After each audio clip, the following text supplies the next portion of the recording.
ആവസിക്കട്ടെ ആവസിക്കട്ടെ അത്യുന്നത ദിവ്യശക്തി ആവസിക്കട്ടെ ആവസിക്കട്ടെ ആവസിക്കട്ടെ അത്യുന്നത ദിവ്യശക്തി ആവസിക്കട്ടെ വ്യാപരിക്കട്ടെ വ്യാപരിക്കട്ടെ സർവേശ ദൈവാരൂപി വ്യാപരിക്കട്ടെ വ്യാപരിക്കട്ടെ വ്യാപരിക്കട്ടെ സർവേശ ദൈവാരൂപി വ്യാപരിക്കട്ടെ ആവസിക്കട്ടെ ആവസിക്കട്ടെ അത്യുന്നത ദിവ്യശക്തി ആവസിക്കട്ടെ.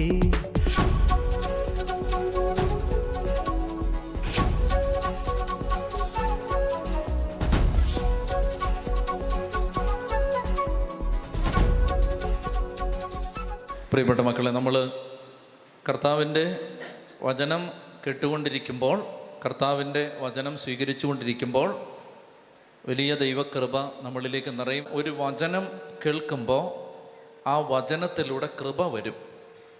കൃപ വന്നില്ലെങ്കിൽ നമുക്കൊന്നും ചെയ്യാൻ പറ്റില്ല. നമ്മുടെ പ്രവൃത്തി കൊണ്ട് നമുക്കൊന്നും ചെയ്യാൻ പറ്റില്ല. സ്വന്തം ശക്തി കൊണ്ട് നമുക്ക് ഒന്നും ദൈവികമായ ഒരു കാര്യവും ചെയ്യാൻ പറ്റില്ല. സ്വന്തം ശക്തി കൊണ്ട് നമുക്കൊന്നും നേടാൻ പറ്റില്ല. അത് ദൈവം നമുക്ക് തിരുസഭയിലൂടെ പഠിപ്പിച്ചു തരുന്ന, വചനത്തിലൂടെ പഠിപ്പിച്ചു തരുന്ന പാഠമാണ്. അപ്പോൾ അതുകൊണ്ട് ദൈവത്തിൻ്റെ കൃപ ഇറങ്ങി ഓരോ വ്യക്തിയിലും പ്രവർത്തിക്കണം. ദൈവത്തിൻ്റെ കൃപ പ്രവർത്തിക്കണമെങ്കിൽ നമ്മൾ ദൈവം കൃപ തരുന്ന വഴികളോട് ചേർന്ന് നിൽക്കണം. അതിലൊരു പ്രധാനപ്പെട്ട വഴിയാണ് വചനം. വചനത്തിലൂടെ ദൈവത്തിൻ്റെ കൃപ ഒഴുകും. അപ്പോൾ ഇത് എനിക്ക് നിങ്ങൾക്കും അനേകം ജീവിത അനുഭവങ്ങളിലൂടെ വ്യക്തമായിട്ടുള്ളതാണ്. നമ്മൾ ദൈവത്തിൻ്റെ കൃപ സ്വീകരിക്കാൻ ദൈവത്തിൻ്റെ വചനം നമ്മളെ സഹായിക്കും. അതുകൊണ്ടാണ് നിങ്ങൾ ഈ വചന ശുശ്രൂഷയിൽ ശ്രദ്ധിക്കണമെന്ന് ഇവിടെ നിർബന്ധം പിടിക്കുന്നത്. ഇവിടെ മറ്റൊരു കാര്യത്തിലേക്കും നിങ്ങളുടെ ശ്രദ്ധ പോകാതിരിക്കാൻ ഞങ്ങൾ വളരെയേറെ ജാഗ്രത പുലർത്തുന്നത് അതുകൊണ്ടാണ്. അതായത് വചനത്തിൽ നമുക്ക് വിടുതൽ കിട്ടും. അപ്പോൾ വചനത്തിൻ്റെ ശക്തി കൊണ്ട് നിറഞ്ഞാൽ നമുക്ക് സഭയെ മനസ്സിലാവും. കഴിഞ്ഞ ദിവസം എന്നോടൊരു ചെറുപ്പക്കാരൻ, ഞാൻ യാത്ര ചെയ്യുമ്പോൾ എനിക്ക് ലിഫ്റ്റ് തന്നൊരു ചെറുപ്പക്കാരൻ എൻ്റെ അടുത്ത് ചോദിച്ചു, അച്ഛന് വചനം പഠിച്ചപ്പോൾ അച്ഛന് സഭ പഠിപ്പിക്കുന്ന കാര്യങ്ങൾ തെറ്റാന്ന് തോന്നിയോ എന്നോട് ചോദിച്ചു. ഞാൻ പറഞ്ഞു, എനിക്ക് വചനം അദ്ദേഹം വേറൊരു മനുഷ്യൻ്റെ ഉദാഹരണം പറഞ്ഞിട്ടാണ് പറഞ്ഞത്. വചനം പഠിച്ചു കഴിഞ്ഞപ്പോൾ അദ്ദേഹം വേറൊരു വിശ്വാസത്തിലേക്ക് പോയി. അപ്പോൾ എന്നോട് ചോദിച്ചു, അച്ഛൻ വചനം പഠിച്ചു കഴിഞ്ഞപ്പോൾ അച്ഛന് സഭയൊക്കെ പറയുന്നില്ല ശരിയാണെന്നാണ് അച്ഛന് തോന്നുന്നത്. അവൻ്റെ അറിയാൻ വേണ്ടി ചോദിക്കുകയാണ്. അപ്പം ഞാൻ അവൻ്റെ അടുത്ത് മറുപടി പറഞ്ഞു, ഞാൻ സത്യസന്ധമായിട്ട് പറഞ്ഞാൽ എനിക്ക് ദൈവവചനം പഠിക്കാൻ തുടങ്ങിയപ്പോഴാണ് ദൈവമേ തിരുസഭ എത്ര സത്യമാണെന്ന് എനിക്ക് മനസ്സിലായത്.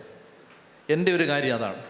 അതായത് ഞാൻ വചനം പഠിക്കാൻ തുടങ്ങിയപ്പോഴാണ് എനിക്ക് പരിശുദ്ധ കത്തോലിക്ക സഭയുടെ അല്ലെങ്കിൽ എപ്പിസ്കോപ്പൽ സഭകളുടെ, ദൈവം സ്ഥാപിച്ച സഭയുടെ, ദൈവമേ അതിൻ്റെ ഒരു വലിപ്പം എനിക്ക് മനസ്സിലായത് വചനം പഠിക്കാൻ തുടങ്ങിയപ്പോഴാണ്. ഓരോ കാര്യങ്ങൾ, ഏറ്റവും നിസ്സാരമായ കാര്യങ്ങൾ പോലും സഭ പറയുന്നത് എത്ര വലിയ സത്യമാണെന്ന് തിരുവചനത്തിലൂടെയാണ് മനസ്സിലായത്.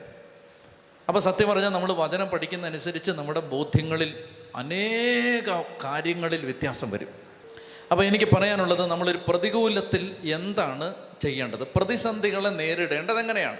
ഇപ്പോൾ മത്തായി 14 അധ്യായത്തിലെ പ്രതിസന്ധി എന്താണ്? മത്തായി 14 അധ്യായത്തിൻ്റെ പ്രതിസന്ധി എന്താണ്? ഇവിടുത്തെ പ്രതിസന്ധി എന്താണ്? സ്നാപക യോഹന്നാൻ്റെ തലവെട്ടി. അതാണ് ക്രൈസിസ്. ഈ ക്രൈസിസിൽ ഈശോ എന്താണ് ചെയ്യുന്നത്? മത്തായി 14:13 വേഗം വായിക്കാം. മത്തായി 14 അധ്യായം 13 വാക്യം. യേശു ഇതറിഞ്ഞ്, ആരടാ എൻ്റെ കസിൻ്റെ തല വെട്ടിയത്? അവനെതിരെ ഒരു സമരം തുടങ്ങിയാലോ, അവനെതിരെ ഒരു സമരം പ്രഖ്യാപിച്ചേക്കാം എന്ന് ചിന്തിക്കാതെ യേശു അത് കേട്ട് അവിടെ നിന്ന് പിൻവാങ്ങി. യേശു അത് കേട്ട് അവിടെ നിന്ന് പിൻവാങ്ങി. ഇങ്ങോട്ട് നോക്കിയേ. ഒന്നാമത്തെ കാര്യം ഇതാണ്. യോഹന്നാൻ്റെ സുവിശേഷം 14 അധ്യായം 13 വേഗം വായിച്ചേ. യോഹന്നാൻ 14:13. യേശു ഇത് കേട്ട് അവിടെ നിന്ന് പിൻവാങ്ങി വഞ്ചിയിൽ കയറി തനിച്ച് ഒരു വിജന സ്ഥലത്തേക്ക് പോയി. ഒന്നാമത്തെ കാര്യം, യേശു അവിടെ നിന്ന് ഒരു വഞ്ചിയിൽ കയറി അവിടുന്ന് പിൻവാങ്ങി, ആ സ്ഥലത്ത് നിന്ന് അങ്ങ് മാറി ഒറ്റയ്ക്ക് ഒരു വിജന സ്ഥലത്തേക്ക് പോയി. ഒരു വഞ്ചിയിൽ കയറി ഒരു വിജന സ്ഥലത്തേക്ക് പോയി. ഒന്നാമത്തെ കാര്യം. അതായത് നമുക്കൊരു ക്രൈസിസ് വരുമ്പോൾ ആ ക്രൈസിസിലൂടെ ദൈവം സംസാരിക്കുന്നുണ്ട്. ശ്രദ്ധിക്കാം. അതായത് നിങ്ങളുടെ കുടുംബത്തിൽ ഇപ്പോൾ ഒരു അപമാനം വന്നു, നിങ്ങളുടെ കുടുംബത്തിൽ സാമ്പത്തിക ഞെരുക്കം വന്നു, നിങ്ങളുടെ കുടുംബത്തിൽ ഒരു വഴക്കും പ്രശ്നവും ഉണ്ടാവുകയാണ്, നിങ്ങളുടെ കുടുംബത്തിൽ നിരന്തരമായി പ്രശ്നങ്ങളാണ്, ഉത്തരം കിട്ടാത്ത ചില ചോദ്യങ്ങളുമായി നിങ്ങളുടെ കുടുംബം ഇടറി നീങ്ങുകയാണ്. ഇത്തരം സാഹചര്യങ്ങളിൽ നാം എന്താണ് ചെയ്യേണ്ടത്? ദൈവം അനുവദിക്കാതെ ഒരു പ്രശ്നവും നമ്മളെ തേടി വരില്ല. സ്നാപയോഹന്നാൻ്റെ തല വെട്ടാനായി ഹെറോദേസ് അന്തിപ്പാസിൻ്റെ ആരാച്ചാർ വാളുയർത്തുമ്പോൾ യേശു ഉള്ളിൽ പറഞ്ഞു അത് നടക്കട്ടെ. അത് യേശു അനുവദിച്ചു. യേശു അത് അനുവദിച്ചത് കർത്താവിന് അതിലൂടെ ഒരു നന്മയുണ്ടാക്കാൻ പറ്റും എന്നുള്ളത് കൊണ്ടാണ്. അതുകൊണ്ട് ഒന്നാമത്തെ കാര്യം, ഏത് തകർച്ചയിലും ദൈവത്തിന് നിങ്ങളോട് എന്തോ സംസാരിക്കാനുണ്ട്. ഏത് ക്രൈസിസിലും ദൈവത്തിന് ആ കുടുംബത്തോട് എന്തോ സംസാരിക്കാനുണ്ട്. ഒന്നൊക്കെ പറഞ്ഞേ ഹല്ലേലൂയാ.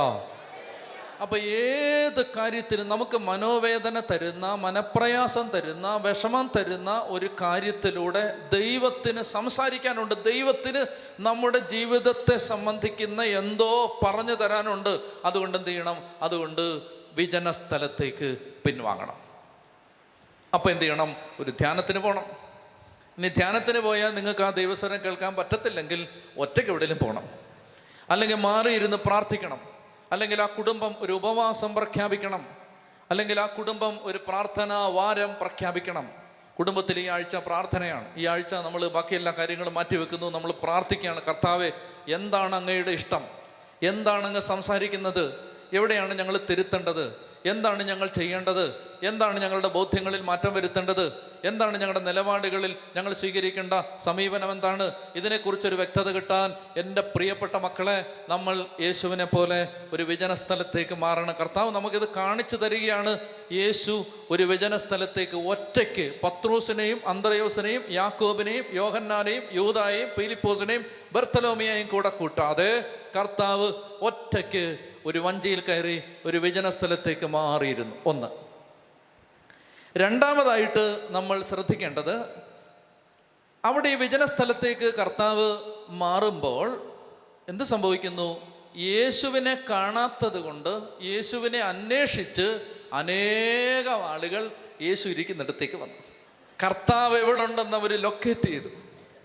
ഇപ്പൊ ഈശോ ഒറ്റയ്ക്ക് മാറിയിരിക്കുകയാണ്. അങ്ങനെ മാറിയിരിക്കുന്ന സമയത്ത് ഈശോ എവിടെ ഉണ്ടെന്ന് അവർ മനസ്സിലാക്കിയിട്ട് അവരെല്ലാം യേശുവിനെ തേടി വരികയാണ്. അപ്പോൾ വലിയ ജനക്കൂട്ടം പട്ടണങ്ങളിൽ നിന്ന് കാൽനടയായി അവനെ പിന്തുടർന്നു. അവൻ കരക്കിറങ്ങിയപ്പോൾ വലിയ ഒരു ജനക്കൂട്ടത്തെ കണ്ടു. ഞാൻ നിങ്ങളോട് ചോദിക്കട്ടെ, ഞാൻ എവിടെയെങ്കിലും മാറിയിരുന്ന് പ്രാർത്ഥിക്കാൻ വേണ്ടി മാറിയിരിക്കാന്ന് വെച്ചോ? അപ്പോൾ അന്നേരമാണ് നിങ്ങൾ, അച്ഛാ ഞാൻ ദുബായിൽ നിന്ന് വന്നതാണ്, കുവൈറ്റിൽ നിന്ന് വന്നതാണ്, അങ്ങനെ ഡാലസിൽ നിന്ന് ഇപ്പം ഇങ്ങോട്ട് വന്ന് ഡോളറുമായിട്ട് വന്നതേ ഉള്ളൂ എന്നൊക്കെ പറഞ്ഞ് നിങ്ങൾ വരികയാണ്. ഞാൻ സത്യം പറയാലോ, ഞാൻ പുറമേ നിങ്ങളോട് ചിരിച്ച് കാണിച്ചാലും എൻ്റെ ഉള്ളിൽ അന്നേരം ഭയങ്കര ഇറിറ്റേഷൻ വരും. ദൈവം സമാധാനമായിട്ടൊന്ന് പ്രാർത്ഥിക്കാനും സമ്മതിക്കത്തില്ല എന്ന് പറഞ്ഞിട്ട് അപ്പം ഞാൻ നിങ്ങളോട് എപ്പോഴാ വന്നേ, ഫ്ലൈറ്റ് എപ്പോഴായിരുന്നു, എപ്പോഴാ വന്നേ എന്ന് ശരിക്കും എൻ്റെ അകത്ത് ഇതാ നടക്കുന്നത് കേട്ടോ. അപ്പം അങ്ങനെ വന്നവർക്കെല്ലാം ഒരു ക്ഷമാപണം. അതല്ല, ഞാൻ പറയുകയാണ് ഒരു ഉദാഹരണത്തിന്. ഇപ്പം ഞാൻ എവിടെയെങ്കിലും മാറിയിരുന്ന് പ്രാർത്ഥിക്കാമെന്ന് വിചാരിച്ച് അങ്ങനെ ഇരിക്കുന്ന സമയത്ത് ഇപ്പം നിങ്ങൾ എല്ലാവരും കൂടി ഇടിച്ച് വരികയെന്ന് വെച്ചോ. നിങ്ങളങ്ങനെ വരില്ല, എന്നാലും ആരെങ്കിലും അങ്ങനെ വരികയാണെങ്കിൽ നമുക്ക് സാധാരണ മനുഷ്യർക്ക് തോന്നാൻ സാധ്യതയുള്ളത് ആ വികാരത്തിൻ്റെ പേരെന്ന് പറഞ്ഞേ ദേഷ്യമല്ലത്. നല്ലൊരു മലയാള വാക്കുണ്ടതിന്, പറ. കോപം അതല്ല, ദേഷ്യം അല്ല, അമർഷം അല്ല, അസ്വസ്ഥത അല്ല. സൂപ്പർ ഒരു വാക്കുണ്ട്, ദേഷ്യമൊന്നുമല്ല. ഈർഷ്യ. അടുത്ത് വരുന്നുണ്ട്, നീരസം. നീരസം ഭയങ്കര ഒരു സാധനമൊന്നുമല്ല, ഭയങ്കര കോപമൊന്നുമില്ല, വിട്ടറാവനെ അങ്ങനൊന്നുമല്ല. ദേഷ്യം അതൊന്നുമല്ല, നീരസം. ഇപ്പോഴാണോ വരുന്നേ? മനസ്സിലായോ? അതെന്താണ്? എന്താണത്? രസം എന്ന് കേട്ടിട്ടുണ്ടോ അമ്മച്ചി? ആ, അതിൻ്റെ ഒരു അളിയനായിട്ട് വരും, നീരസം. കേൾക്കണേ. അപ്പൊ സത്യം പറഞ്ഞ കർത്താവ് ഈശോ മിശിഹ ദൈവരാജ്യത്തിന്റെ സുവിശേഷം പ്രസംഗിക്കാൻ ഇറങ്ങുമ്പോൾ സ്നാപയോഹന്നാന്റെ കഴുത്ത് മുറിച്ചു എന്ന് അറിഞ്ഞു കഴിയുമ്പോൾ കർത്താവ് ഈശോ മിശിഹ ഒരു വിജനസ്ഥലത്തേക്ക് പിൻവാങ്ങി ആ വിജനസ്ഥലത്തേക്ക് ഒറ്റയ്ക്കിരുന്ന് പ്രാർത്ഥിക്കാൻ വേണ്ടി പോകുമ്പോൾ യേശുവിനെ തേടി ആയിരക്കണക്കിന് ആളുകൾ കടന്നു വരുന്നു. അപ്പോൾ യേശുവിന് ഉണ്ടാവുന്നത് നീരസമല്ല, എന്താ ഉണ്ടായേ? അനുകമ്പ. കണ്ടോ? മനസ്സിലായോ? അതായത് നമ്മൾ ടെൻസ്ഡ് ആണെങ്കിൽ നമ്മൾ ആളുകളെ മുഴുവൻ ടെൻഷനാക്കും. ആക്കുവോ? വീട്ടിൽ അമ്മച്ചി ടെൻഷനാണെന്ന് എങ്ങനെ അറിയാം? പാത്രങ്ങളൊക്കെ വെക്കുന്നതിന് സൗണ്ട് കൂടുന്നു, കഥ കടയ്ക്കുന്നതിന് കുറച്ചുകൂടെ പവർ, എല്ലാം അങ്ങനല്ലേ? എന്ന് പറഞ്ഞാൽ ആ വീട്ടിൽ അമ്മച്ചി ടെൻഷനാണെങ്കിൽ സകലരെയും ടെൻഷനാക്കും. ഈശോ ജനിച്ച സമയത്ത് ഇങ്ങനെ പറയുന്നുണ്ട് സുവിശേഷത്തിൽ, അതായത് ഈ വാർത്ത അറിഞ്ഞ് ഹെറോദേസ് അസ്വസ്ഥനായി അവനോടൊപ്പം ജെറുസലേം മുഴുവനും. കണ്ടോ? ഒരുത്തൻ അസ്വസ്ഥനായപ്പോൾ ജെറുസലേം മുഴുവൻ അസ്വസ്ഥമായി. ചെത്തി പറഞ്ഞേ ഹല്ലേലൂയാ. രണ്ടാമത്തെ കാര്യം ഇതാണ്, നമ്മൾ സഹിക്കുമ്പോഴും നമ്മൾ വേദനിക്കുമ്പോഴും മറ്റുള്ളവർക്ക് ഈ വേദന കൊടുക്കാതിരിക്കുക. രണ്ടാമത്തേത് അതാണ് ഇവിടെ നമുക്ക് കിട്ടുന്ന മെസ്സേജ്. നമ്മൾ സഹിക്കുമ്പോഴും നമ്മൾ പ്രയാസത്തിലാണ്. ഈ അമ്മച്ചി നല്ല പ്രയാസത്തിലാണ്. അതുകൊണ്ട് ആ അമ്മച്ചി ആ വീട് മുഴുവൻ ശവപ്പറമ്പാക്കരുത്. അമ്മച്ചിക്ക് പ്രയാസമുണ്ട്, പക്ഷേ അനേക ആളുകളെ നിങ്ങൾ കണ്ടിട്ടില്ലേ? അവർ സഹനത്തിലും പ്രയാസത്തിലും പ്രതിസന്ധിയിലുമാണ്, പക്ഷെ അവർ അനേകം പേരെ സുഖപ്പെടുത്തിക്കൊണ്ടിരിക്കുന്നു. അതാണ് മുറിവേറ്റ വൈദ്യൻ. കുരിശിൽ കിടന്നുകൊണ്ട് കർത്താവായ ഈശോ മിശിഹ കാൽവരി കുരിശിൽ കിടന്നുകൊണ്ട് കുരിശിലെ കള്ളനെ സുഖപ്പെടുത്തി. എന്നൊക്കെ പറഞ്ഞേ ഹല്ലേലൂയാ, ഹല്ലേലൂയാ. ഒരു വ്യക്തി സഹിക്കുമ്പോൾ ആ വ്യക്തിയുടെ സഹനം മറ്റുള്ളവർക്ക് സഹനമാക്കി മാറ്റരുത്. അപ്പോൾ ഇന്ന് സാധാരണഗതിയിൽ എന്താ സംഭവിക്കുന്നത്? നമ്മൾ മനപ്രയാസത്തിലാണ്, നമ്മൾ മാനുഷികമായിട്ട് ചെയ്യുന്നത് നമ്മൾ മനപ്രയാസത്തിലാണ്. ആ മനപ്രയാസം നമ്മൾ ബാക്കിയുള്ള എല്ലാവർക്കും കൊടുക്കും. അപ്പം നമ്മുടെ അകത്തുനിന്ന് ഇങ്ങനെ വിഷം വന്നുകൊണ്ടിരിക്കും, കോപം വന്നുകൊണ്ടിരിക്കും, ദേഷ്യം വന്നുകൊണ്ടിരിക്കും, നീരസം വന്നുകൊണ്ടിരിക്കും. എന്നാൽ ഈശോ മിശിഹ നമുക്കൊരു മാതൃക കാണിച്ചു തരികയാണ്.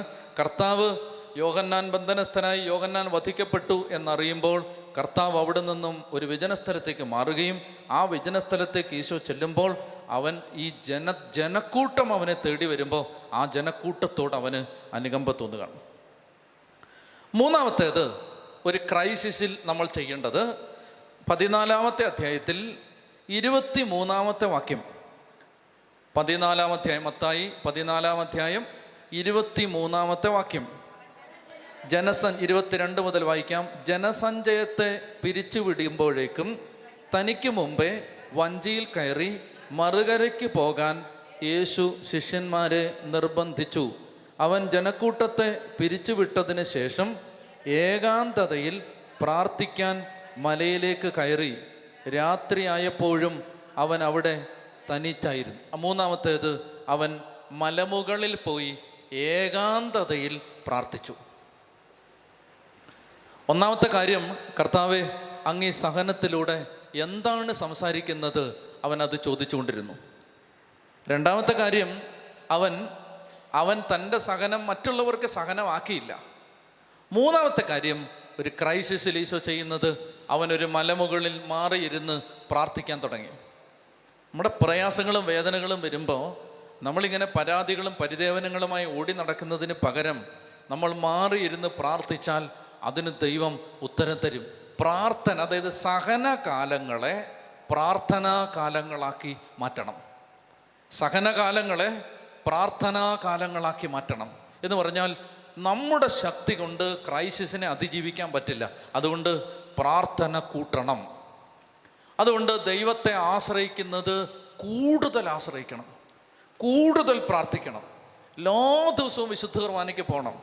അപ്പോൾ ആ സമയത്ത് എന്നോടൊരു സഹോദരൻ വിളിച്ചിട്ട് പറഞ്ഞു, അച്ഛാ എന്നെ സഹായിക്കാൻ ആരുമില്ല. ഫോണിൽ കൂടെ ഒത്തിരി ഏങ്ങലടിച്ച് കരഞ്ഞു, ഒരുപാട് നേരം കരഞ്ഞിട്ട് അവൻ പറഞ്ഞു, അച്ഛാ എൻ്റെ ഭാര്യ എന്നെ വിട്ടുപോയി, എനിക്കെൻ്റെ ഭാര്യയുടെ കൂടെ ജീവിക്കണമെന്നാണ് ആഗ്രഹം, എനിക്കെൻ്റെ ഭാര്യയുടെ കൂടെ ജീവിക്കണമെന്നാണ് ആഗ്രഹം.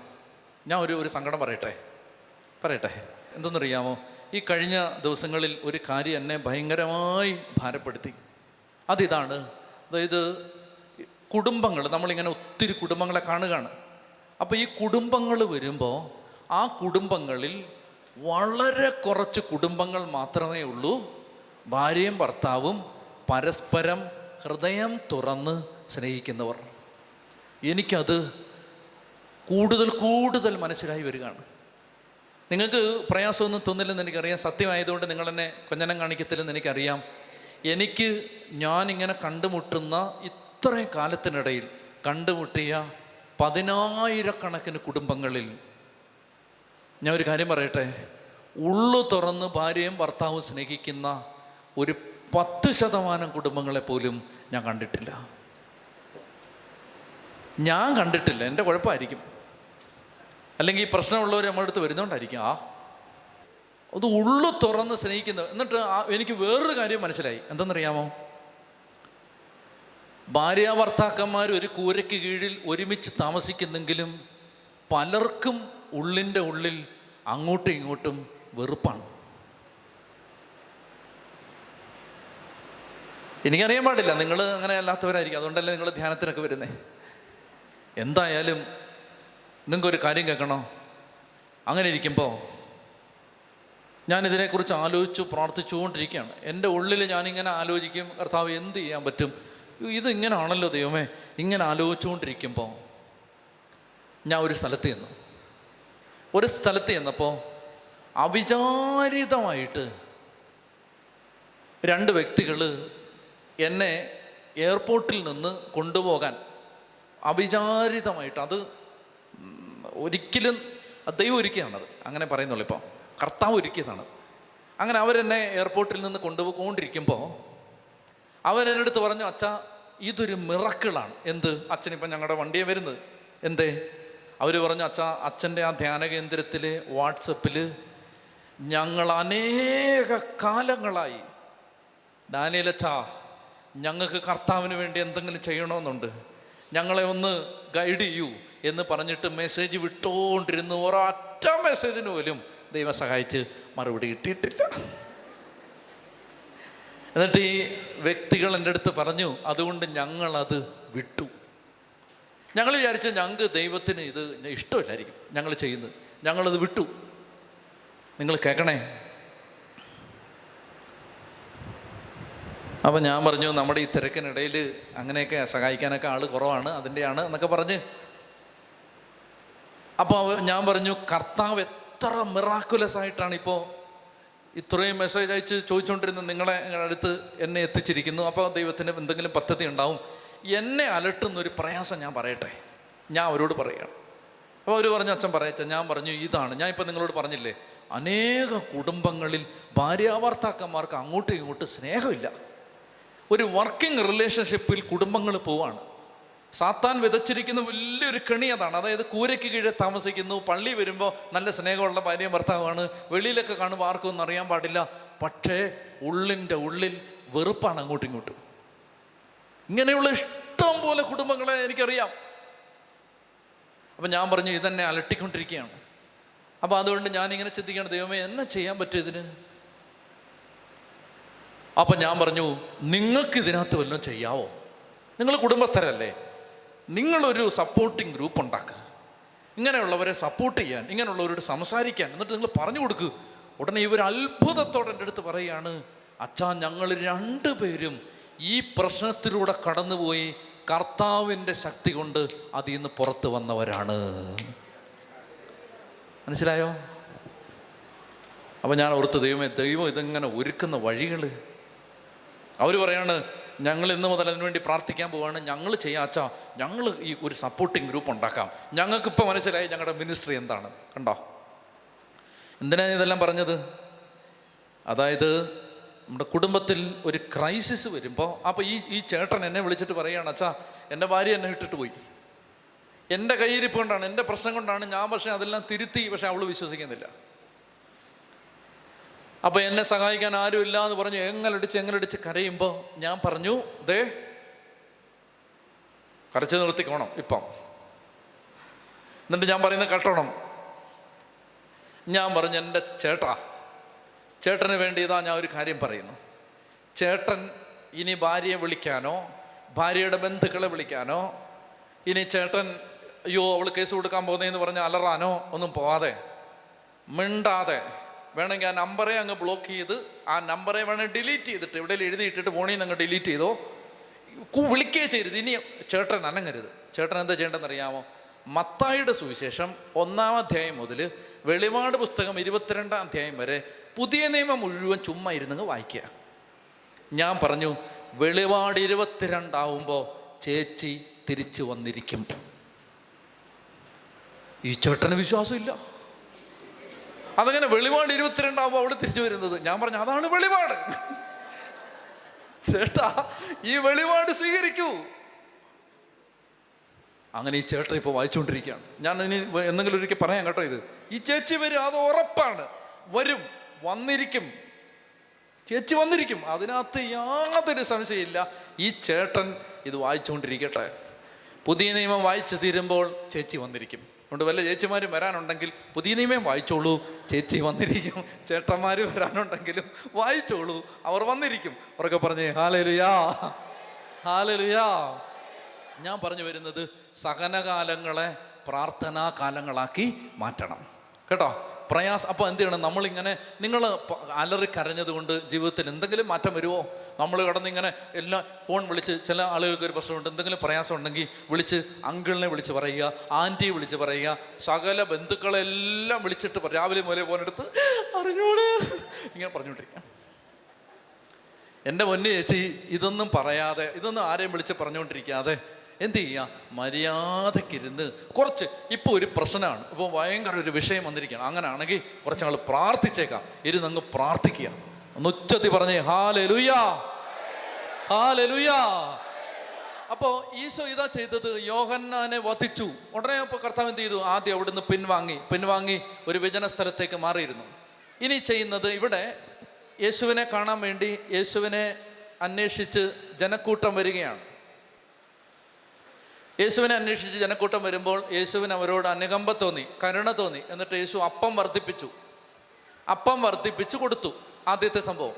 രണ്ടാമത്തെ സംഭവം, യേശു അതിനുശേഷം നമ്മൾ കണ്ടു, അവൻ തനിച്ച് ഒരു മലമുകളിലേക്ക് പ്രാർത്ഥിക്കാനായി പോയി. മലമുകളിലേക്ക് അവൻ പ്രാർത്ഥിക്കാൻ പോയപ്പോൾ ശിഷ്യന്മാർ അവർ വഞ്ചി തുഴഞ്ഞ് കടലിലൂടെ പൊയ്ക്കൊണ്ടിരിക്കുകയാണ്, മറുകരയിലേക്ക് പൊയ്ക്കൊണ്ടിരിക്കുകയാണ്. അങ്ങനെ വഞ്ചി തുഴഞ്ഞ് അവർ മറുകരയിലേക്ക് പൊയ്ക്കൊണ്ടിരിക്കുമ്പോൾ കാറ്റ് പ്രതികൂലമായി, കാറ്റടിച്ചു. അങ്ങനെ ഈ വഞ്ചി മുങ്ങാൻ തുടങ്ങി. അവർക്ക് തുഴഞ്ഞു പോകാൻ പറ്റാത്തൊരവസ്ഥയായി. ഈ സമയത്ത് മലമുകളിലിരിക്കുന്ന കർത്താവ്, പ്രാർത്ഥിച്ചുകൊണ്ടിരിക്കുന്ന കർത്താവ് ഇതറിഞ്ഞു. എന്നിട്ട് അവിടുന്ന് വേഗം മലയിറങ്ങി വെള്ളത്തിന് മീതെ നടന്ന് ഇവരുടെ അടുത്തെത്തി. ഇനി ശ്രദ്ധിക്കണം, സഹനകാലങ്ങൾ കർത്താവ് നിങ്ങളുടെ അടുത്ത് വരുന്ന സന്ദർഭങ്ങളാണ്. ശ്രദ്ധിക്കുക, ഇടം വലം തിരിയരുത്. സഹനകാലങ്ങൾ, അതായത് നമ്മുടെ വീട്ടിൽ ഒരു അപമാനം ഉണ്ടായി, ഒരു പ്രയാസം ഉണ്ടായി, രോഗം ഉണ്ടായി, കഷ്ടതയുണ്ടായി. അപ്പം ഈ കാലങ്ങളെല്ലാം തന്നെ ദൈവം നമ്മുടെ അടുത്തേക്ക് വരുന്ന സന്ദർഭങ്ങളാണ്. അങ്ങനെ ദൈവം നമ്മുടെ അടുത്തേക്ക് വരുമ്പോൾ നമ്മൾ അതിനെ എങ്ങനെ കാണുന്നതെന്നറിയാമോ? ഇപ്പം കാണിച്ചു തരാം, വായിച്ചേ. 22 മുതൽ, മത്തായി 14:22 മുതൽ, ജനസഞ്ചയത്തെ പിരിച്ചുവിടുമ്പോഴേക്കും തനിക്ക് മുമ്പേ വഞ്ചിയിൽ കയറി മറുകരയ്ക്ക് പോകാൻ യേശു ശിഷ്യന്മാരെ നിർബന്ധിച്ചു. അവൻ ജനക്കൂട്ടത്തെ പിരിച്ചുവിട്ടതിന് ശേഷം ഏകാന്തതയിൽ പ്രാർത്ഥിക്കാൻ മലയിലേക്ക് കയറി. രാത്രി ആയപ്പോഴും അവൻ അവിടെ തനിച്ച് ആയിരുന്നു. ഇതിനിടെ വഞ്ചി കരയിൽ നിന്ന് ഏറെ ദൂരം അകന്നു കഴിഞ്ഞിരുന്നു. കാറ്റ് പ്രതികൂലമായിരുന്നതിനാൽ തിരമാലകളിൽപ്പെട്ട് അത് വല്ലാതെ ഉലഞ്ഞു. രാത്രിയുടെ 4-ാം യാമത്തിൽ അവൻ കടലിന് മീതെ നടന്ന് അവരുടെ അടുത്തേക്ക് ചെന്നു. അവൻ കടലിന് മീതെ നടക്കുന്നത് കണ്ട് ശിഷ്യന്മാർ പരിഭ്രാന്തരായി, ഇതാ ഭൂതം, ഭൂതം, ഭൂതം എന്ന് പറഞ്ഞ് അവർ നിലവിളിച്ചു. കണ്ടോ? പ്രയാസം വരുമ്പോ അപ്പം നമ്മൾ പറയാൻ തുടങ്ങും, യോ പിശാചി. കണ്ടോ? യോ പിശാചി, പിശാചി, പിശാചി, ഭൂതം.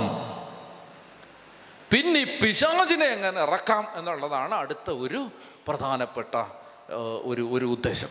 ഈ പിശാച് ഇപ്പം വന്നിരിക്കുകയാണ്, എന്ത് ചെയ്യും, പിശാച് വന്നിരിക്കുകയാണ്. ഞാൻ ആദ്യം പറഞ്ഞ് നിങ്ങൾ ഓർക്കണം, ദൈവം അനുവാദം കൊടുക്കാതെ ഒരു കുട്ടിച്ചെറുത്താനും നിങ്ങളുടെ അടുത്തേക്ക് വരാൻ പറ്റില്ല.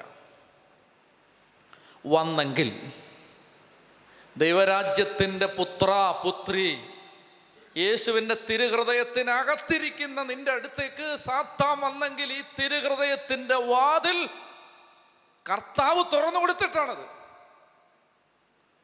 കർത്താവ് തുറന്നു കൊടുത്തിട്ടാണ്. അങ്ങനെയാണെങ്കിൽ നീ കാണേണ്ടത് പിശാചിനെ അല്ല. ഈശോ എന്താ പറയുന്നത്? ഉടനെ അവൻ അവരോട് സംസാരിച്ചു, ധൈര്യമായിരിക്കുവിൻ, ഭൂതമല്ല, ഇത് ദൈവമാണ്. കണ്ടോ, നമ്മൾ നമ്മുടെ സഹനങ്ങളിൽ കാണുന്നത് പിശാചിനെയാണ്. പിശാചിനെയാണ് നമ്മൾ കാണേണ്ടത്. കർത്താവ് പറയാണ്, എടാ പിശാച് എന്ന് പറയാ, അത് ദൈവം എന്ന് പറയടാ. കണ്ടോ, ആംഗിൾ മാറുന്ന കണ്ടോ? കാറ്റടിച്ചു ഇങ്ങനെ കോളിളകി ആ കടലിലൂടെ ഉലഞ്ഞും തകർന്നും ആടി ഉലഞ്ഞു നീങ്ങുന്ന ഈ വഞ്ചിക്കകത്തിരുന്ന് പരിഭ്രാന്തരായി കരയുന്ന അവരുടെ അടുത്തേക്ക് കർത്താവ് വരുമ്പോ അവര് പറയാണ്, അയ്യോ ഭൂതം ഭൂതം ഭൂതം. കർത്താവ് പറയാണ്, പെടയും കിട്ടുന്നുണ്ടല്ലോ, ഭൂതോ ഞാനാടാ, ഞാനാണ്. കണ്ടോ, അയ്യോ ക്യാൻസർ വന്നത് പിശാച്. കർത്താവ് പറയും, പിശാചല്ലടാ, ഞാനാണ്, ഞാനാ. അയ്യോ കടക്കണി പിശാച്. കർത്താവ് പറയും, പിശാചല്ലടാ, ഞാനാണ്.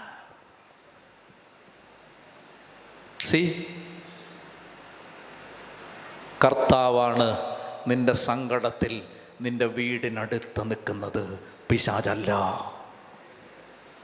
അവർക്ക് പറഞ്ഞേ ഹല്ലേലൂയാ, ഹല്ലേലൂയാ. അപ്പോ ക്രൈസിസിൽ നമ്മൾ സാത്താനിലേക്കല്ല തിരിയേണ്ടത്, കർത്താവിലേക്കാണ് തിരിയേണ്ടത്. മനസ്സിലായോ? പിശാച് പിശാച് പിശാച് പിശാച് എന്ന് പറഞ്ഞുകൊണ്ടിരുന്ന നമ്മുടെ സമാധാനം പോന്നല്ലാതെ ഈ പിശാച് മാറില്ല. എന്നാൽ കർത്താവ് കർത്താവ് കർത്താവ്, എൻ്റെ കർത്താവ് അറിയാതെ ഈ ക്യാൻസർ എനിക്ക് വരില്ലടാ പന്ന പിശാച്. അപ്പൊ ഉണ്ടല്ലോ ഒരുത്തൻ ബാഗൊക്കെ എടുത്ത് എന്നാ പിന്നെ പോവാ. എൻ്റെ കർത്താവ് അറിയാതെ നിനക്കെൻ്റെ വഴി മുടക്കാൻ പറ്റില്ലടാ. പീലാത്തോസിനോട് ഈശോ പറഞ്ഞു, സ്വർഗത്തിൽ നിന്ന് അധികാരം കിട്ടിയിട്ടാടാ കൊച്ചേ നീ ഇപ്പം എന്നെ വിധിക്കുന്നത്. ഉന്നതത്തിൽ നിന്ന് അധികാരം ലഭിച്ചില്ലെങ്കിൽ എന്നെ തൊടാൻ പറ്റില്ല നിനക്ക്. അപ്പൊ ഇപ്പോ എൻ്റെ കൈകളിൽ ആമം വെക്കുകയും കാലുകളിൽ ചങ്ങലയിടുകയും ചെയ്തെൻ്റെ തോളിലേക്കൊരു മരക്കുരിശും വെച്ച് തന്നെ ചാട്ടവാറ് കൊണ്ടടിച്ച് ഈ കാരിരുമ്പിനെയാണ് എൻ്റെ കൈചരണങ്ങളിൽ കുത്തി തുളച്ച് കയറ്റി എന്നെ ഒരു കുരിശിൽ നീ തൂക്കിയിട്ടാൽ എൻ്റെ കർത്താവ് പെർമിഷൻ കൊടുത്തിട്ടാണ്. മനസ്സിലായോ?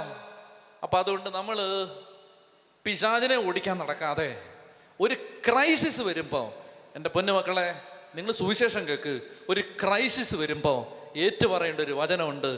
ദൈവത്തെ സ്നേഹിക്കുന്നവർക്ക്, അവിടുത്തെ പദ്ധതി അനുസരിച്ച് വിളിക്കപ്പെട്ടവർക്ക് അവിടുന്ന് ഈ പിശാചിനെയും നന്മയ്ക്കായി മാറ്റും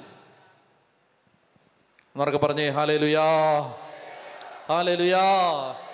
അപ്പൊ അതുകൊണ്ട് സകല തകർച്ചകളിലും ദൈവം ഇടപെട്ടും.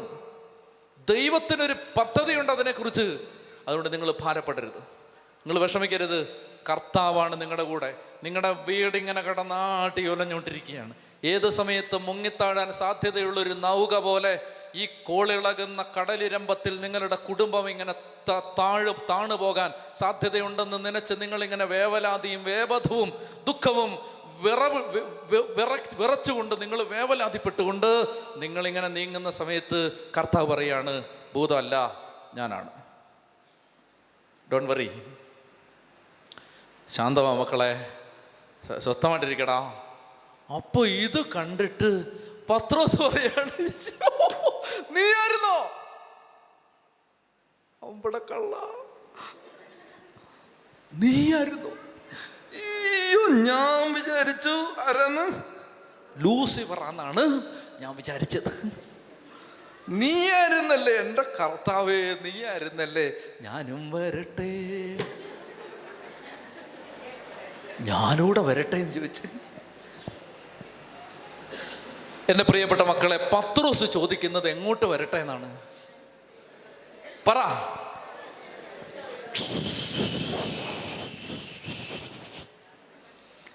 ഈ ഇരമ്പിയാർക്കുന്ന ഈ സാഗര ഗർജനത്തിന് മുകളിലേക്ക് ഞാൻ വരട്ടെ.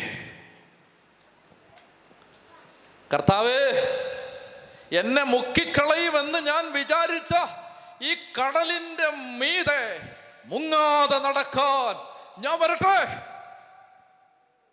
ഒരു വിശ്വാസി ദൈവത്തോട്, കർത്താവിൻ്റെ അടുത്തേക്ക് കർത്താവ് പറയാണ്, വാടാമനെ, നീ കാണുന്നുണ്ടോ, നിന്റെ വള്ളത്തെ മുക്കാൻ വന്ന വെള്ളമാണിത്, ഞാൻ അതിന് മേളിക്കട നടന്നുകൊണ്ടിരിക്കുകയാണ്, നീ വാടാ മോനെ. അപ്പൊ ഇത് കണ്ടിട്ട് പത്രോസ് എടുത്ത് ചാടി. ക്രിസ്തീയ ജീവിതം ഇതാണ്. ക്രിസ്തീയ ജീവിതം എന്തെന്നറിയാമോ? നിന്നെ കൊല്ലാൻ വന്നൊരു കടലിന് മീതെ ജേതാവിനെ പോലെ നടക്കുന്നതാണ് ക്രിസ്തീയ ജീവിതം. നിന്നെ കൊല്ലാൻ വന്ന ക്യാൻസറിന്റെ തല ചവിട്ടി നിൽക്കുന്നതാണ് ക്രിസ്തീയ ജീവിതം. അങ്ങ് വയനാട് ഭാഗത്ത് ഒരു തിരുമേനി ഉണ്ടായിരുന്നു, ഓർത്തഡോക്സിലെ തിരുമേനി. അദ്ദേഹം ക്യാൻസർ വന്നപ്പോൾ പാടുമായിരുന്നു, കർത്താവേ, എൻ്റെ ക്യാൻസറും എൻ്റെ സൗഖ്യവും നീ എനിക്ക് തന്നതൊക്കെയും സർവ്വതും യേശുനാഥനായി സമർപ്പണം ചെയ്തിടുന്നു മോദമോടെ ഞാൻ. അയ്യോ പിശാച് എന്ന് പറഞ്ഞ് ഓടാതെ, എൻ്റെ ക്യാൻസറും എൻ്റെ സൗഖ്യവും നീ എനിക്ക് തന്നതൊക്കെയും നിന്റെ മഹത്വത്തിന് വേണ്ടി ഞാൻ ചുമക്കുകയാണ് എൻ്റെ കർത്താവേ എന്ന് പറഞ്ഞ് ഈ കടലിന് മീതെ ഒരു വീരജേതാവിനെ പോലെ, വീരയോദ്ധാവിനെ പോലെ നടന്നുപോയൊരു മെത്രാൻ കേരളത്തിലുണ്ടായിരുന്നു. ഉച്ചത്തി പറ ഹല്ലേലൂയാ, ഹല്ലേലൂയാ. എൻ്റെ പ്രിയപ്പെട്ട മക്കളെ, അതുകൊണ്ട് എനിക്ക് പറയാനുള്ളത്, നമ്മളിത് ഭൂതം എന്ന് പറഞ്ഞുകൊണ്ടിരിക്കരുത്. നിങ്ങൾക്കൊരു തകർച്ചയുണ്ടെങ്കിൽ നിങ്ങൾ മനസ്സിലാക്കിയിരിക്കണം, ഈ തകർച്ചയെ അനുഗ്രഹമാക്കി മാറ്റാൻ പറ്റുന്ന ഒരപ്പൻ. എനിക്കൊരു മെയിൽ വന്നു ഈ ദിവസങ്ങളിൽ. അതിനകത്തൊരു പെൺകുട്ടി എഴുതിയിരിക്കുകയാണ്, എൻ്റെ അച്ഛാ, എനിക്ക് ഭയങ്കര സമാധാനമായി.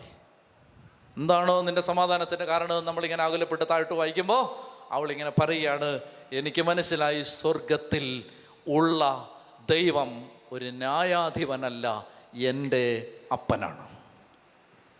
എൻ്റെ അപ്പനാണത്, എൻ്റെ അപ്പനാണത്. ആ അപ്പൻ എനിക്ക് ദോഷം വരുന്നത് വല്ലതും തരുവോ? ആ അപ്പൻ എന്നെ ഇങ്ങനെ മുക്കിക്കളയുവോ? ആ അപ്പൻ കൈ നീട്ടി. പത്രോസ് ഇങ്ങനെ എന്ത് ചെയ്തു? ഈ യാത്രയിൽ ജേതാവിനെ പോലെ നടക്കാൻ ഇറങ്ങി കഴിഞ്ഞപ്പോൾ 2 സ്റ്റെപ്പ് കഴിഞ്ഞപ്പോൾ, നമ്മൾ പാവം മനുഷ്യരല്ലേ, പത്രോസ് നമ്മുടെ റെപ്രസെൻറ്റേറ്റീവ് ആണ്, നല്ല ധ്യാനമൊക്കെ കൂടി മൂത്ത് നിന്നപ്പോഴാണ് പറഞ്ഞത് ചാടാന്ന് പറഞ്ഞത്. ചാടിക്കഴിഞ്ഞ് ധ്യാനം കഴിഞ്ഞ് ധ്യാനത്തിൻ്റെ വീര്യം തീർന്നപ്പോൾ പ്ലിങ് എന്ന് പതുക്കെ താഴാൻ തുടങ്ങിയ സമയത്ത് കർത്താവ് കൈപിടിച്ച് എടുത്തു. ചെത്തി പറഞ്ഞേ ഹല്ലേലൂയാ, ഹല്ലേലൂയാ, ഹല്ലേലൂയാ. എൻ്റെ പ്രിയപ്പെട്ട മക്കളെ, അതുകൊണ്ട് ഈ കടൽ, നമ്മുടെ ഈ ക്രൈസിസിൻ്റെ സമയത്ത് ഉടനെ എല്ലാം പിശാചാന്ന് പറഞ്ഞുകൊണ്ടിരിക്കരുത്. മറിച്ച് അവർ പ്രതിസന്ധികളിൽ സാത്താനെ അല്ല കണ്ടത്, ദൈവത്തെയാണ് കണ്ടത്. അതാണ് എത്രാമത്തെയാണ്? 5 4 5ാമത്തെ കാര്യം. അതിനുശേഷം ഈശോ വഞ്ചിയിൽ കയറി 14-ാം അധ്യായത്തിൽ 33-ാമത്തെ വാക്യം, 32, അവർ വഞ്ചിയിൽ കയറിയപ്പോൾ കാറ്റ് ശമിച്ചു, വഞ്ചിയിലുണ്ടായിരുന്നവർ അവനെ ആരാധിച്ചുകൊണ്ട് സത്യമായും നീ ദൈവോത്രനാണെന്ന് പറഞ്ഞു. 5ാമത്തെ കാര്യം അതാണ്. അതായത് വേദനകളിലും ദുഃഖങ്ങളിലും ദൈവത്തെ ആരാധിക്കണം എന്ന് പറഞ്ഞാൽ, സിമ്പിളായിട്ട് പറഞ്ഞാൽ, നേരത്തെ അച്ഛൻ പറഞ്ഞ പോലെ ബലിയർപ്പിച്ച് പ്രാർത്ഥിക്കണം. അപ്പോൾ അതിനൊരു ഉത്തരം കിട്ടും. വിശദീകരിക്കണ്ട.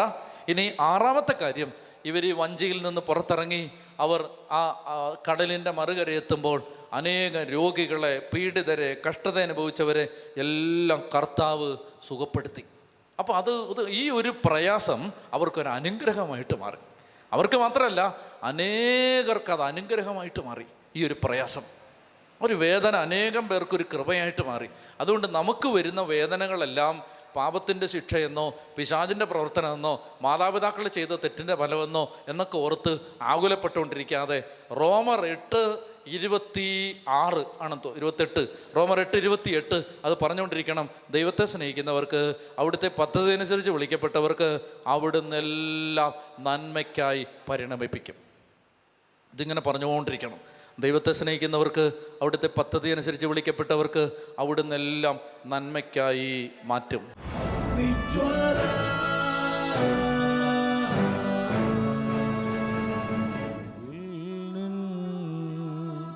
മുമ്പേ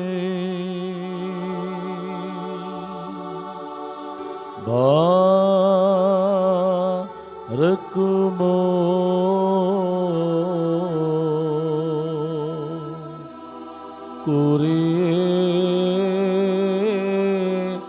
ലൈസോ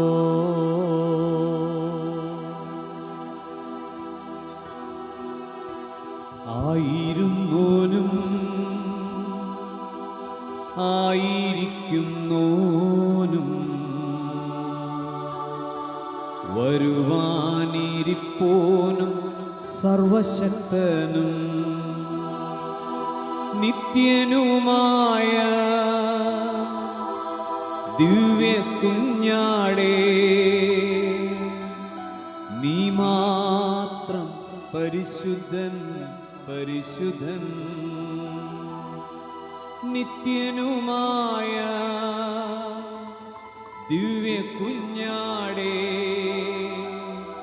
നീ മാത്രം പരിശുദ്ധൻ പരിശുദ്ധൻ. കരങ്ങൾ ഉയർത്തി ശക്തിയോടെ സ്തുതിക്കട്ടെ. Hallelujah hallelujah hallelujah hallelujah hallelujah hallelujah hallelujah hallelujah hallelujah hallelujah. കർത്താവെ സ്തുതിക്കുന്നു, ആരാധിക്കുന്നു, നന്ദി പറയുന്നു. എല്ലാ മക്കളെയും അവിടുത്തെ കരങ്ങളിൽ സമർപ്പിച്ച് ആരാധിക്കുന്നു. എല്ലാ യുവതിവാക്കന്മാരെ സമർപ്പിച്ച് പ്രാർത്ഥിക്കുന്നു. ആലയത്തിൽ വന്നുകൂടിയിരിക്കുന്ന എല്ലാ മക്കളെയും സമർപ്പിച്ച് പ്രാർത്ഥിക്കുന്നു. കർത്താവിൻ്റെ ശക്തി ദേശം മുഴുവനിലേക്ക് ഒഴുകണമേ എന്ന് പ്രാർത്ഥിക്കുന്നു. അങ്ങയുടെ മക്കളെല്ലാം ഏറ്റെടുക്കണമേ എന്ന് പ്രാർത്ഥിക്കുന്നു. ശക്തിയോടെ ശക്തിയോടെ ശക്തിയോടെ ശക്തിയോടെ ഉച്ചത്തിൽ വിളിച്ച ഈശോയേ, ഈശോയേ.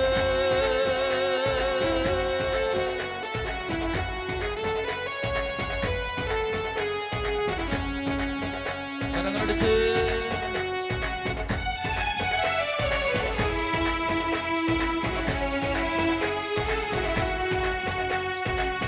ആരാധിക്കും എൻ്റെ ദൈവത്തെ ഞാൻ പൂർണ്ണ മനസ്സോടെ. ആരാധിക്കും എൻ്റെ ദൈവത്തെ ഞാൻ പൂർണ്ണ മനസ്സോടെ. ആരാധിക്കും എൻ്റെ ദൈവത്തെ ഞാൻ പൂർണ്ണ ഹൃദയമോടെ. ആരാധിക്കും എൻ്റെ ദൈവത്തെ ഞാൻ പൂർണ്ണ ഹൃദയമോടെ. ആരാധിക്കും എൻ്റെ ദൈവത്തെ ഞാൻ പൂർണ്ണ ശക്തിയോടെ.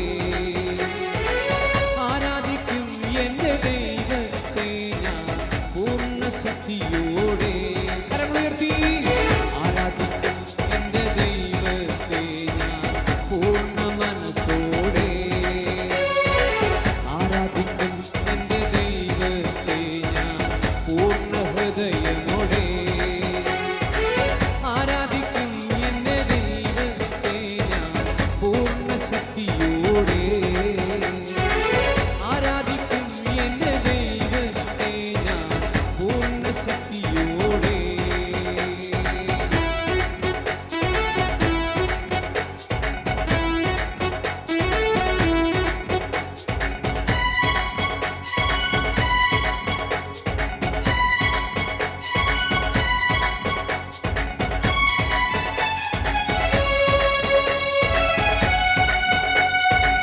ദാനിയേലേപ്പോൾ സഹനത്തിലും ആരാധിക്കും എൻ്റെ ദൈവത്തെ. ദാവീദിനെപ്പോൾ എന്നെ ഞാൻ മറന്നിട്ടും ആരാധിക്കും എൻ്റെ ദൈവത്തെ. സന്തോഷം വന്നാലും സന്താപം വന്നാലും ആരാധിക്കും എൻ്റെ ദൈവത്തെ. സന്തോഷം വന്നാലും സന്താപം വന്നാലും ആരാധിക്കും എൻ്റെ ദൈവത്തെ. ആരാധിക്കും എൻ്റെ ദൈവത്തെ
പ്രാർത്ഥിക്കുക.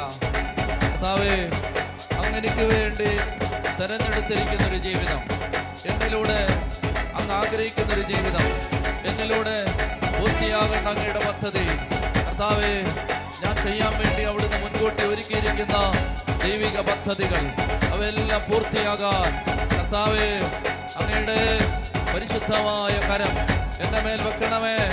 തിരുവോസ്തിയിൽ നിന്ന്, വിശുദ്ധ കുർബാനയിൽ നിന്ന് ശക്തി ഒഴുകണമേ. എന്നെ അവിടുന്ന് വീണ്ടെടുക്കണമേ.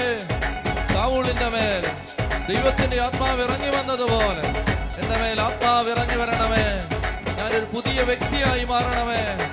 എന്നെ അടിമപ്പെടുത്തുന്ന ബന്ധനങ്ങൾ, സാംസന്റെ മേൽ ആത്മാവ് ഇറങ്ങി വന്നപ്പോൾ അവനെ ബന്ധിച്ചിരുന്ന കയറ് പൊട്ടി വീണതുപോലെ ആ ബന്ധനങ്ങൾ തകരണമേ. കരങ്ങൾ ഉയർത്തി ഉച്ചത്തിൽ വിളിക്കുന്നു ഈശോയേ.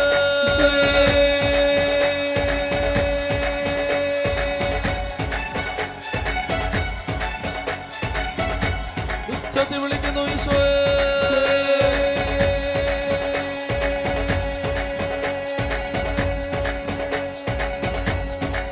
കരങ്ങളടിച്ച്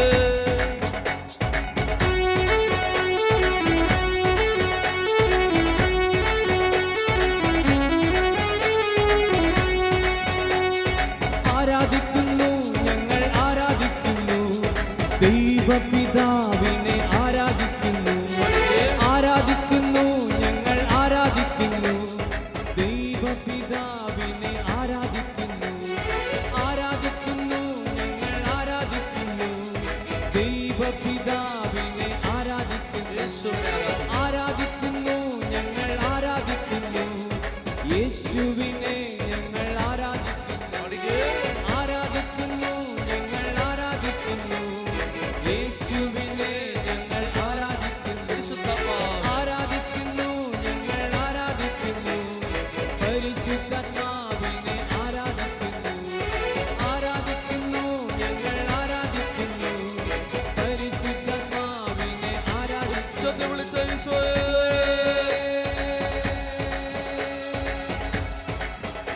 ഹൃദയം നൊന്ത് വിളിച്ച ഈശോയേ.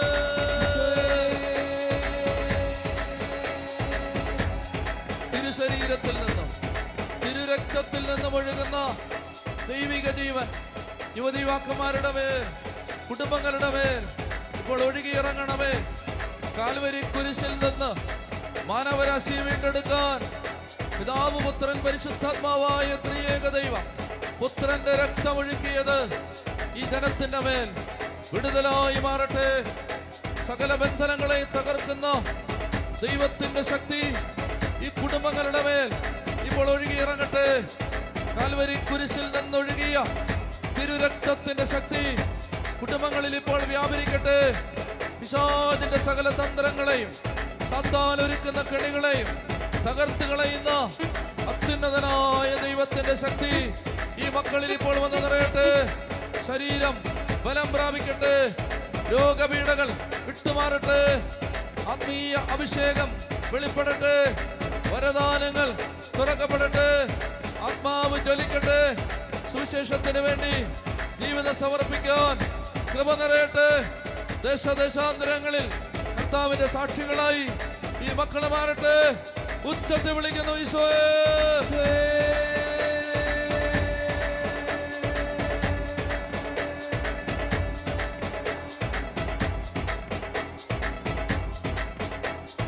കരങ്ങളടിച്ച്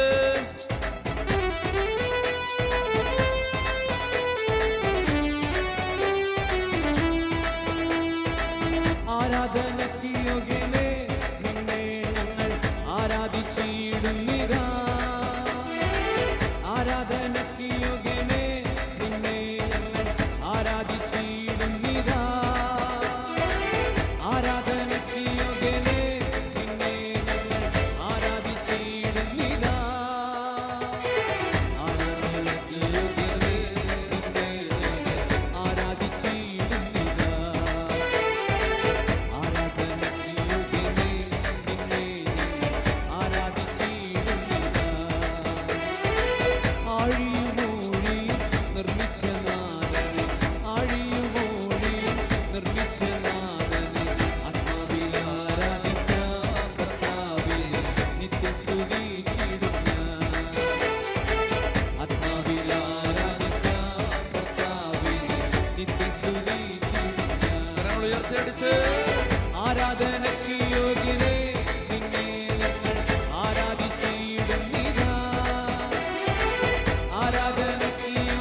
ഉച്ചത്തിൽ hallelujah hallelujah hallelujah hallelujah hallelujah hallelujah hallelujah hallelujah hallelujah hallelujah hallelujah ആവർത്തിച്ച് പാടിക്കേ എല്ലാവരും എല്ലാവരും ഒരുമിച്ച് പാടിക്കേ.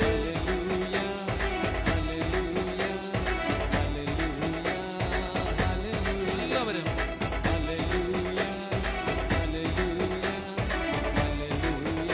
അടച്ച് വലിയ അഭിഷേകത്തോടെ ഉച്ചത്തിൽ പാടിക്കേ.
കരങ്ങൾ കൂപ്പി കണ്ണുകൾ അടച്ച് എല്ലാ മക്കളും പ്രാർത്ഥിക്കുക. വ്യക്തിപരമായി ഓരോരുത്തരെയും കർത്താവിൻ്റെ സ്നേഹം മാടി വിളിക്കുന്നുണ്ട്. കർത്താവിൻ്റെ സ്നേഹം വ്യക്തിപരമായി ഓരോരുത്തരിലേക്കും കടന്നു വരുന്നുണ്ട്. ഒരാൾക്കൂട്ടത്തിൽ പൊതുവായ ഒരു അനുഗ്രഹമല്ല, വലിയൊരു ആൾക്കൂട്ടത്തിൻ്റെ നടുവിൽ പൊതുവായി വർഷിക്കപ്പെടുന്ന ഒരു അഭിഷേകമല്ല, ഒറ്റയ്ക്കൊറ്റയ്ക്ക്. പെന്തക്കോസ്താ തിരുനാളിൽ ആത്മാവ് വന്ന് നിറഞ്ഞപ്പോൾ അഗ്നിജ്വാലകൾ പോലെയുള്ള നാവുകൾ പൊതുവായി വന്നു നിൽക്കുന്നതല്ല അവർ കണ്ടത്, അവർ ഓരോരുത്തരുടെ മേലും വന്നു നിൽക്കുന്നതായി അവർ കണ്ടു.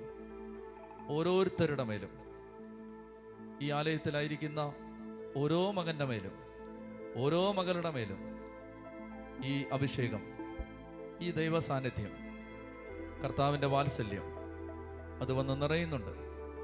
അത് വിശ്വസിച്ചുകൊണ്ട് കണ്ണടച്ച് എല്ലാ മക്കളും ദിവ്യകാരുണ്യത്തിൽ നിന്ന് അപരിമയമായ ദൈവത്തിൻ്റെ ശക്തിയും സ്നേഹവും കരുണയും എൻ്റെ ജീവിതത്തിലേക്ക് ഒഴുകി വരുന്നുണ്ട് എന്ന് വിശ്വസിച്ചുകൊണ്ട് കർത്താവെ ഹൃദയത്തിൽ പ്രാർത്ഥിക്കുക.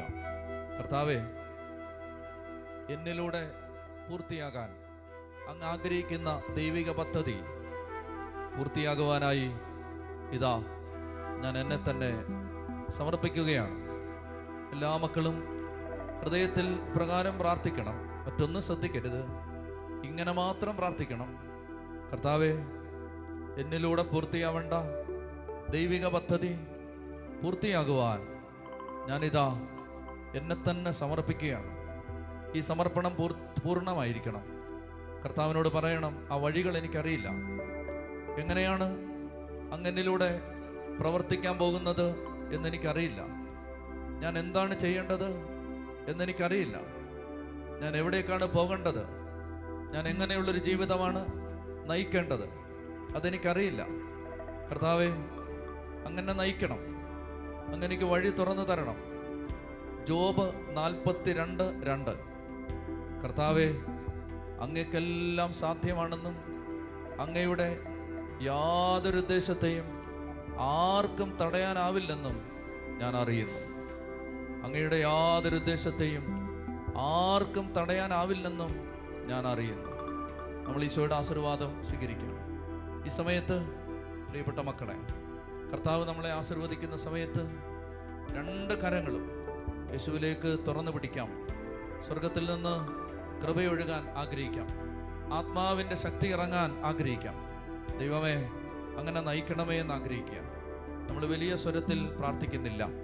പ്രിയപ്പെട്ട മക്കളെ, കരങ്ങൾ തുറന്നു പിടിച്ച് നിങ്ങൾ ചെറിയ സ്വരത്തിൽ സ്തുതിച്ചുകൊണ്ട് ഉള്ളിൻ്റെ ഉള്ളിൽ ആഗ്രഹിക്കുക, സ്തുതിച്ച് പ്രാർത്ഥിച്ചുകൊണ്ടേയിരിക്കുക, ചെറിയ സ്വരത്തിൽ സ്തുതിച്ചുകൊണ്ടേയിരിക്കുക.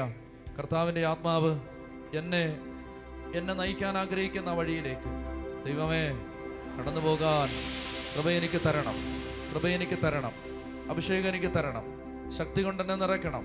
അത് ആഗ്രഹിച്ച് 2 കരങ്ങൾ തുറന്നു പിടിച്ച് അത് ആഗ്രഹിച്ച് കർത്താവേ അങ്ങനെ നയിക്കാൻ ആഗ്രഹിക്കുന്ന വഴിയിൽ സഞ്ചരിക്കാനുള്ള കൃപ എനിക്ക് തരണം, അങ്ങനെ തിരഞ്ഞെടുക്കണം.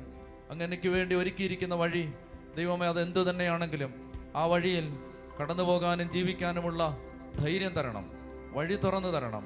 ഈ ആഗ്രഹത്തോടെ കരങ്ങൾ ഉയർത്തി ശക്തിയോടെ സ്തുതിക്കാം. Hallelujah, hallelujah, hallelujah, hallelujah, hallelujah, hallelujah, hallelujah, hallelujah, hallelujah. ഉച്ചത്തിൽ വിളിച്ച ഈശോയേ,